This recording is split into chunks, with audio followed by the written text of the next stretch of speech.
that has that period in their society. So maybe I can be a little more tolerant to that.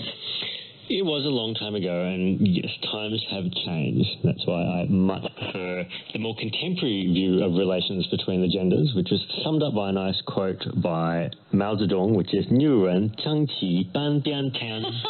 Women hold up half of the sky.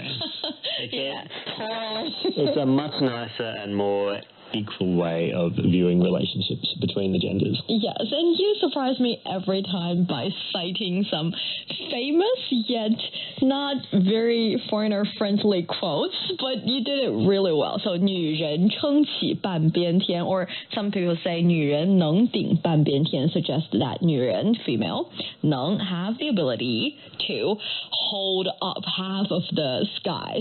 So basically Chinese skies are being held by human beings, and men held half of it and women held the other half of it.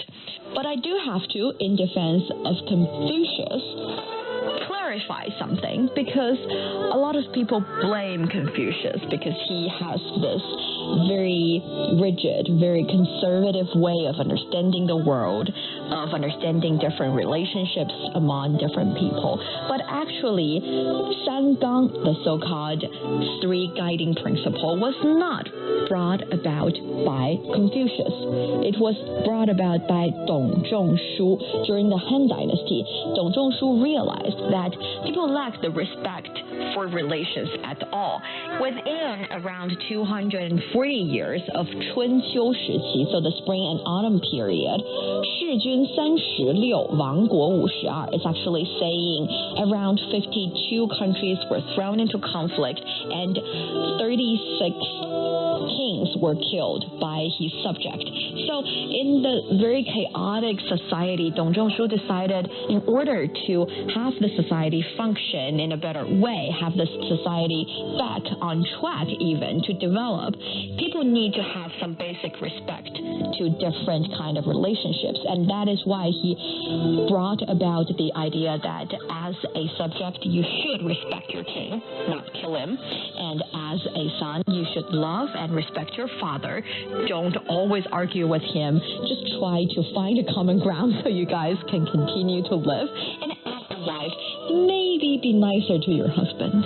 So that was the very beginning, the start of this 三纲, the so-called three guiding principles.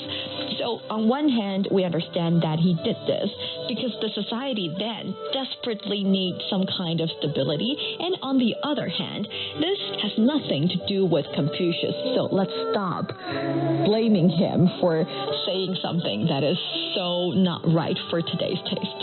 And the message obviously got through, because from that point on, there were no royal conflicts or wars amongst China's noblery. Fathers and sons have always got along, and wives have always submitted to their husbands. Yes. You can cut that bit, because I was just making fun. I know.